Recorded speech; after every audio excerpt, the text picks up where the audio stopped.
Welcome, Ricky. Ricky Davis and Ricky Davis is the classic man. How's it going, Ricky? Well, it's going good, Mona. It's going good. I appreciate the introduction. Well, I like to talk about some things, some projects and things that's going on with the Ricky Davis Classic Band. Tell us about the classic band part. Yeah, okay. Well, first of all, I'm working on an album called For Sentimental Reasons. Okay. And it's going to be a compilation of songs that were done by Frank Sinatra. I'm looking to cover maybe 8 or 9 songs on the album, and they are some of his favorites. Okay. Some of my favorites, at least, and so that's one of the projects I'm working on right now. Currently in the studio recording those songs. Okay. With the classic band, and it's going to be a great album when it's done. What made you want to replicate Frank Sinatra?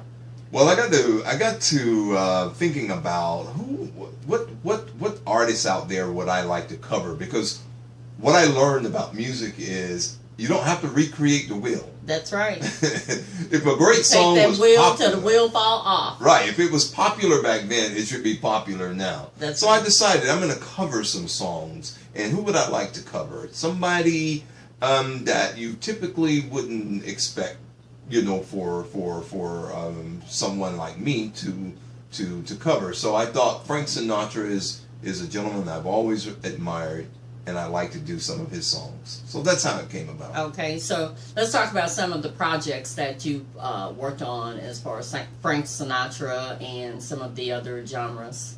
Okay, yeah, well, I've been involved in music for a very long time, and some of the other projects I've done on stage, I've produced a lot of music for some of the productions that I've acted in as well, because I'm also an actor. He's an actor. Yes, we are acting all the time. Life is a big stage play. A big stage for everybody. Yeah. So I've done some country music. Believe it or not, I've done some country music. So you giving Charlie Pride a little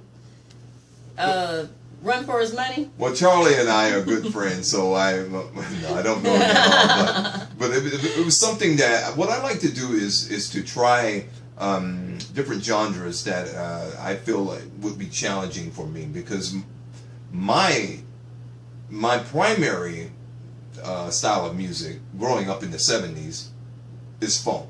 Okay. And I was known as a funk musician by all of my friends and all of the people that I've ever played music with. They expect when I walk in, that's what we're going to do. Okay. And I just decided about a year ago, I want to change that up and do something a little different. What are some of the songs that you sang on the funk side? Well, Parliament Funkadelic is my all-time favorite. So anything that Parliament Funkadelic has ever done, we're going to do that. What's one of your favorite songs? Oh, Flashlight, of course. Flashlight! Go on, give it to him. Yeah.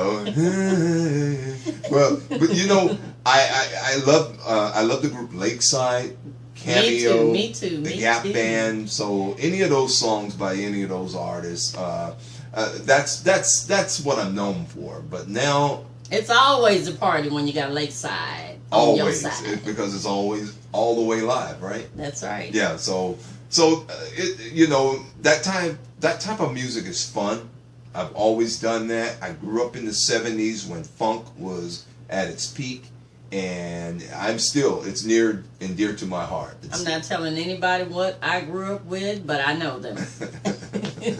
Yes, but a lot of them, they're still out there touring and having a great time. So aren't some of those some of the skating ring songs that when his eyes lit up when I said skating? He loves skating. Yes. In fact, I just got back from the biggest skate party of the year in Atlanta, Georgia last week. Okay. And you bet your life some of that music was in the mix, because we skate from midnight to 6 a.m.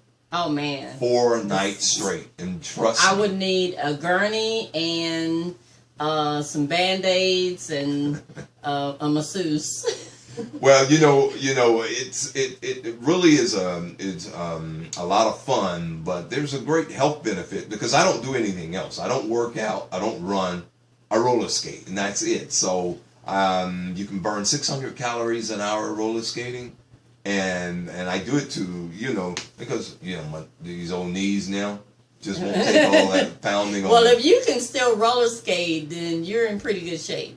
Well, I don't know remember about getting that. on those roller skates, and man, I needed some help. Back to the car. I remember a couple of years ago when I influenced you to get out there on some skates. You remember that? And I did. I was a little rusty. I started in a kids circle, whatever, people. But you got to do what you got to do until you get your balance, and then I had to show Rick up out there. He wasn't going to embarrass me. Hey, she did very well for the first time skating in a long time. And had nerve to go backwards. And went backwards, yes. So, and then fell down.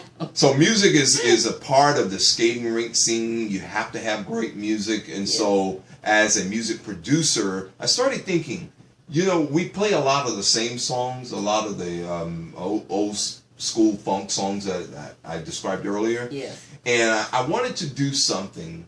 I wanted to create that style of music, but with a little twist to make it kind of up to date. So I mixed it with a little, what the young people like to call hip hop. What's young?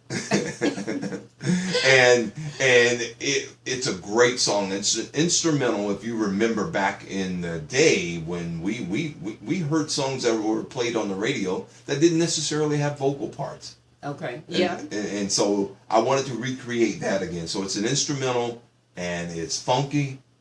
And you can have a great time with it. So that's one of the projects that I did about a year ago. Okay, well, we know funky and good time goes together in the same sentence. You gotta have a funky good time, right? So let's talk about who influenced you to pursue this passion of arts. Wow. Well, starting with music, I tell you, there was a kid in my elementary school, and I was curious because he was carrying this little case.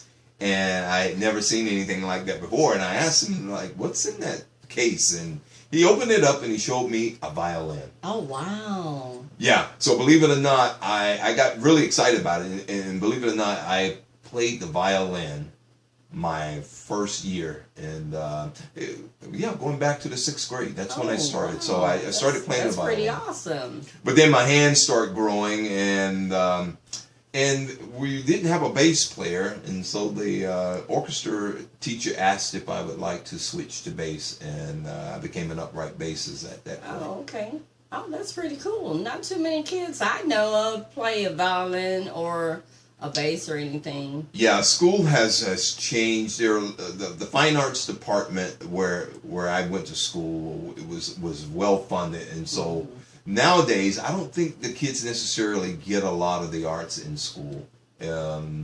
Acting was offered to me, so I became an actor. The funding is just not there for a lot of the what do you call it? The funding, and you know what? It's just not. You don't see kids anymore. That's interested in that kind of. Well, I think because hip hop has taught them that really and truly, you don't have to know a whole lot about music. All you need is a microphone. So a lot of these kids take heed to that, and they think that the way to success is to just have a microphone. And so a lot of them don't have an interest necessarily in learning music and learning what a quarter note is or a half note. Because they have a lot of the electronic instruments that do the beats for them. So, all they really need is a beat, right? Unfortunately, that's where music has gone because I meet a lot of young people who come up to me and they're music producers or they're beat makers as they call it, and it's samples of great music. A lot of them sample a lot of the great music that we grew up on, and they make hit songs with it. Yeah. So it's easier today to make a hit song. Yeah. So we've talked about the genre or the style of music that you have previously done. So what genre do you classify yourself as? Well, right now I'm doing me, Ricky Davis. I've done a lot of music over the years. I've done pop music, rock music, soul music, R&B music, and I wanted to do Ricky Davis. Okay. So who is Ricky Davis? Who is Ricky At this stage Davis? in my career, I'm not as funky as I used to be, and I I'm a little actually more. enjoyed the funky side of you. Yeah, it's good. It's good. Got classy. Yeah, he's a little us. classier now. So he is known as the classic man. So the style of music I'm doing now is your big band style music, your lounge music, your jazzy music. And so I'm still interested in doing the other stuff. But right now I decided, because I've done what everybody else wanted to do, and I needed to find out who Ricky Davis So was. you're more comfortable with the classic side, the smooth side. And you know, Mona, when I think about it, I wonder too, what led me there? And I think back, what I just described to you. When I started playing music, I was playing classical music Yeah, in the orchestra. that's right. And that's the style of music that I'm doing now. So full circle, I've come back around to it. How about that? Tell us a little bit about your background as far as the classic man Well, the classic man, and the violins. the We've heard about violin, that. the violin and the upright bass. As an upright bassist, I also play the electric bass, and so I started really playing the music on my instrument first, Okay. because I thought, well, I need to. You can find the arrangements on for that music, and I still know how to read a little bit, so I started gathering some of that music and started just going through it, playing it on my instrument, and then I began to make my own arrangements from it, and so I started wondering, what would it be like if I could recreate those times again Okay. when the Rat Pack was in full force. What if I could recreate that? Because I think music comes around like everything else, and I think it's time now that we get back to real music. Yeah. The lyrics that were the songwriters wrote back then. It was, if you really listen to it, you'll get excited, because you know that these were true artists. That's right. And that's what I appreciate most. The writing, It the was songwriting. sheet music. It was real vocalist singing. Yes. It was the nice outfits that they would wear. There aren't any costumes anymore. Right, right. Everything. For the bands and the Sure. A lot of detail went into everything, but particularly Motown. These groups. Motown and all of its artists, they were trained.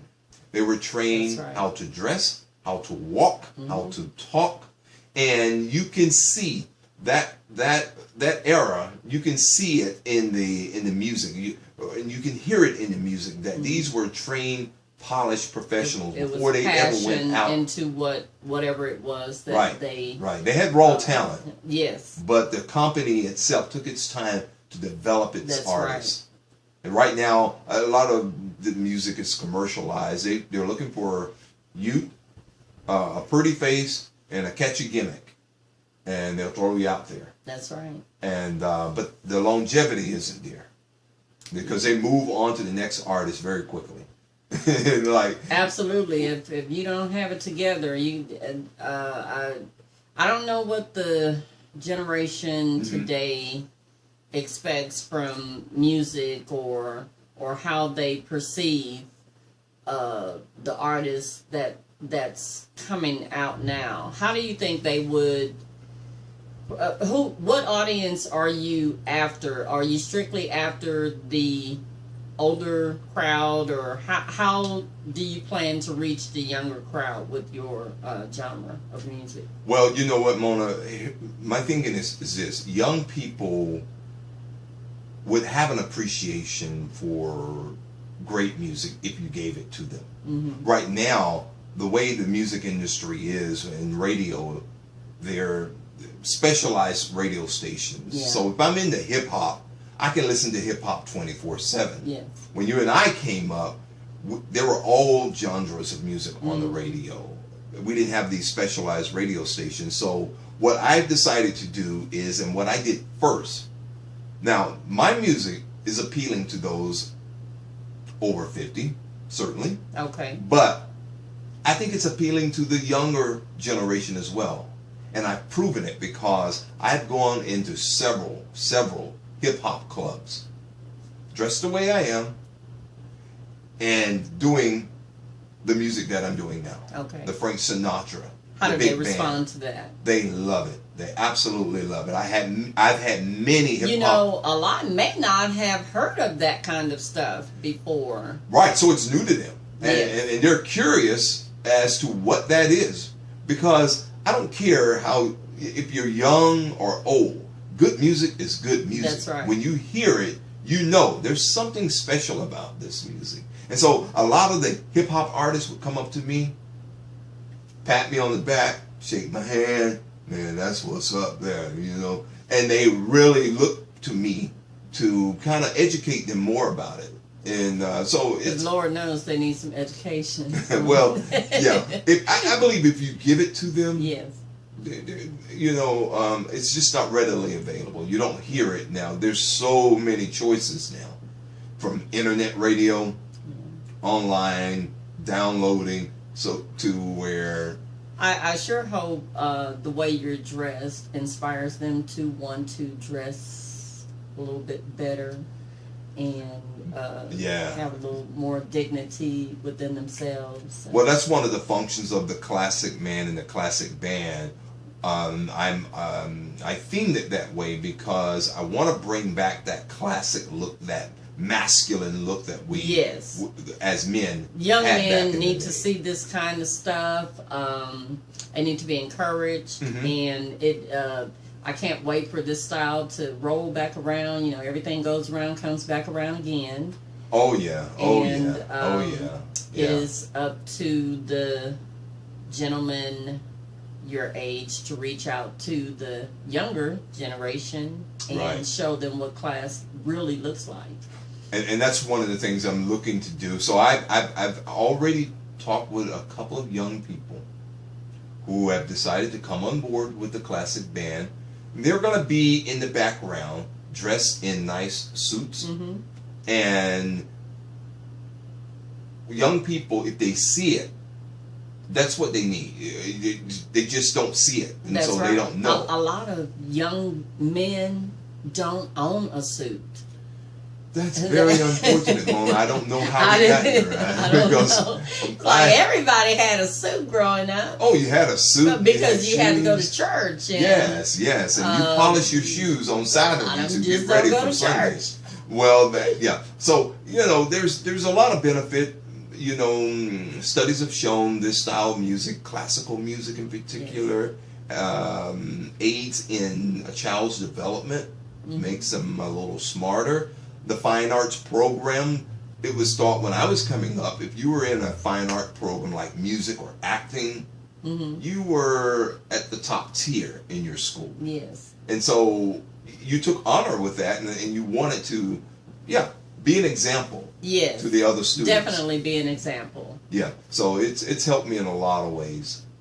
I'm not as youthful as I used to be, but now I think it's my responsibility now to try to help some young people understand that. Well, I can see you, classic man, on Dancing with the Stars. I mean, that goes hand in hand, right? I mean, Dancing with the Stars is hot right now, and hopefully it's inspiring the younger generation to want to go back to classics, because I don't know if they understand what classic mean. Well, but yeah, I think you are right in the beginning of something that needs to be turned around for these young people. I think you're absolutely right. I think you're absolutely right. And you know, one of the terms that the young people use that I wanted to kind of maybe redirect them on is the term old school. Yes. Because for me, it means the school. It is the school.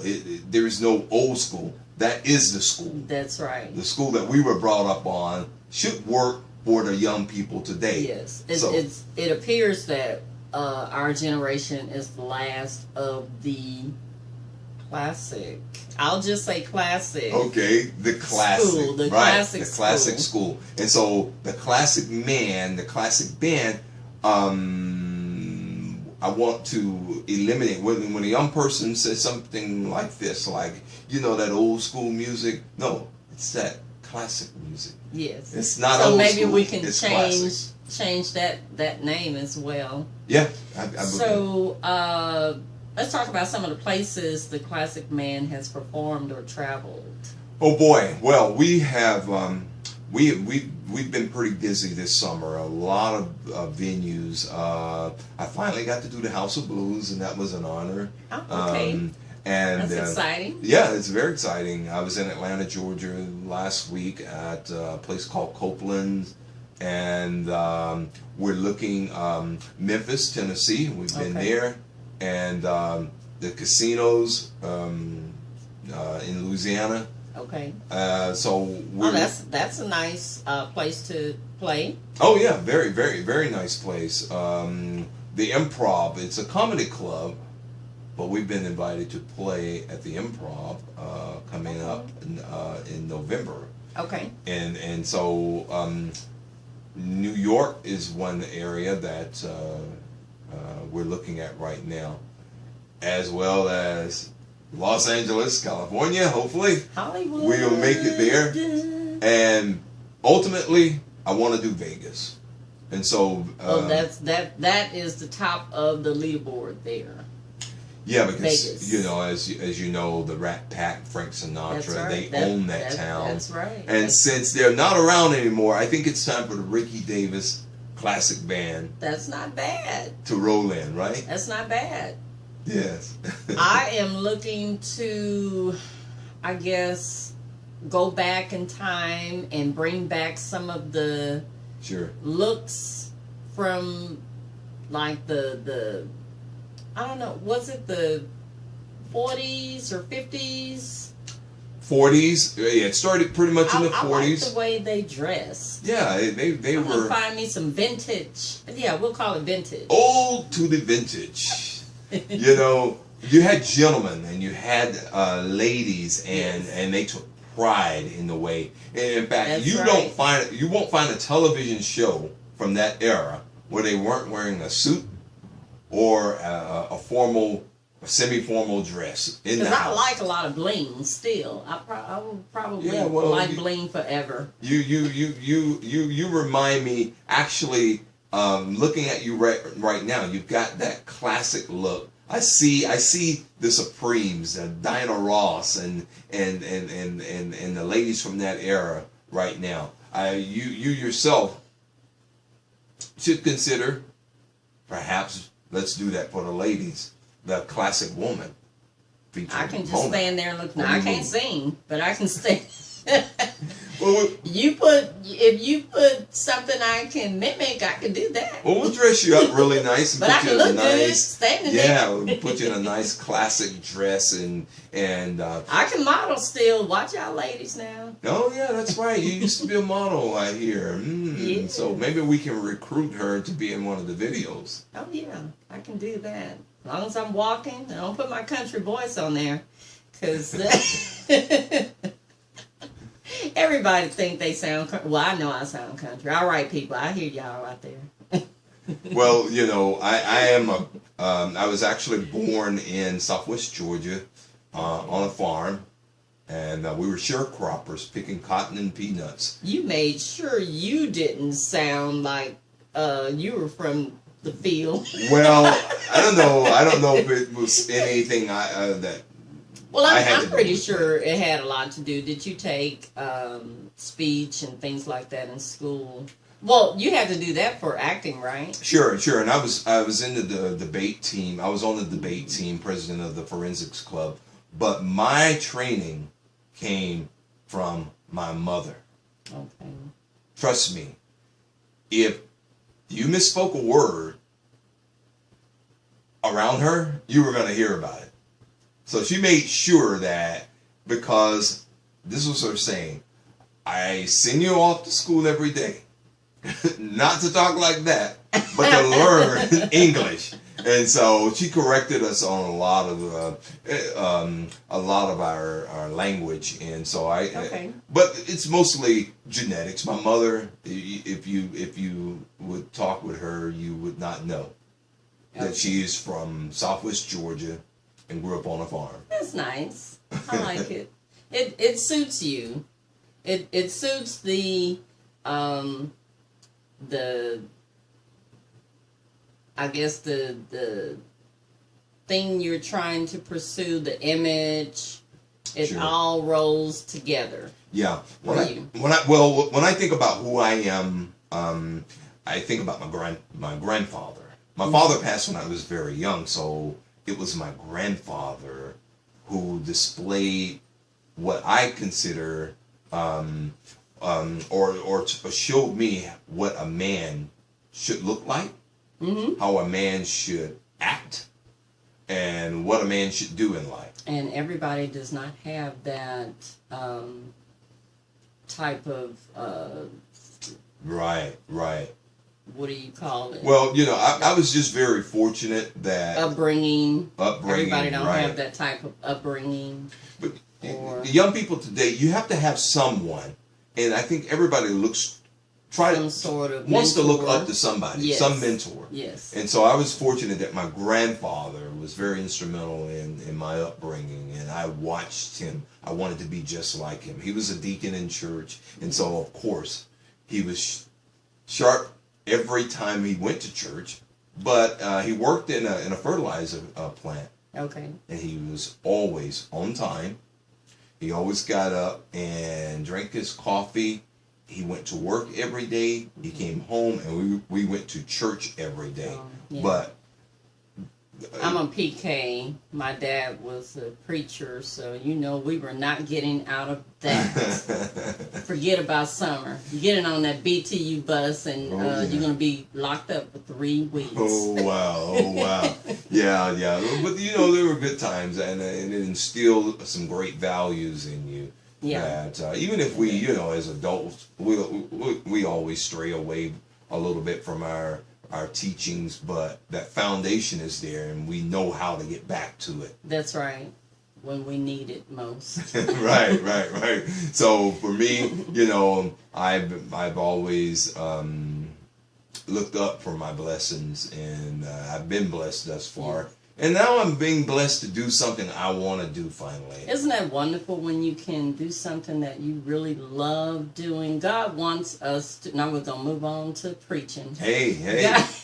God wants you to do what your heart desires. Yep. And that's really... And truthfully, I think about that each and every day. Yeah.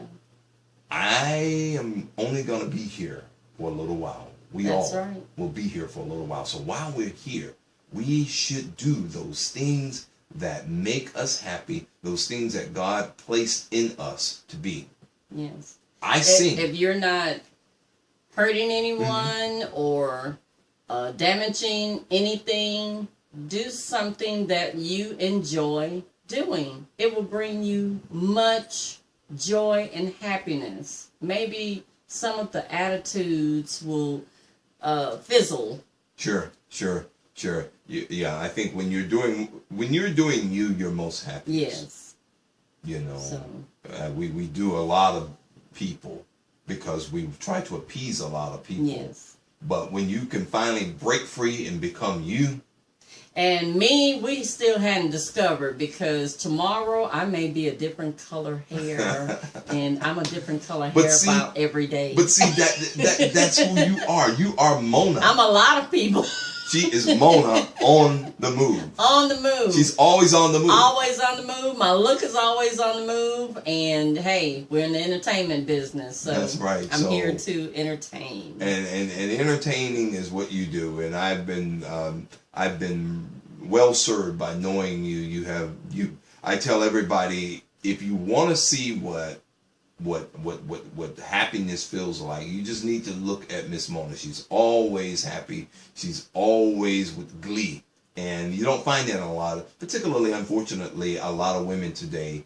They have a lot of pressures, and they're going through a lot of things, and you find a lot of sadness, unfortunately. Well, you can't take all of that stuff in. You have to leave it where it is. Yeah. You intake what you choose to intake, and you have to control what it is that you allow people to do to you. So you can't make, and no one can make you mad if you don't let them make you mad. So right. I choose to do fun things. I choose to be happy. I choose to be happy. I choose me.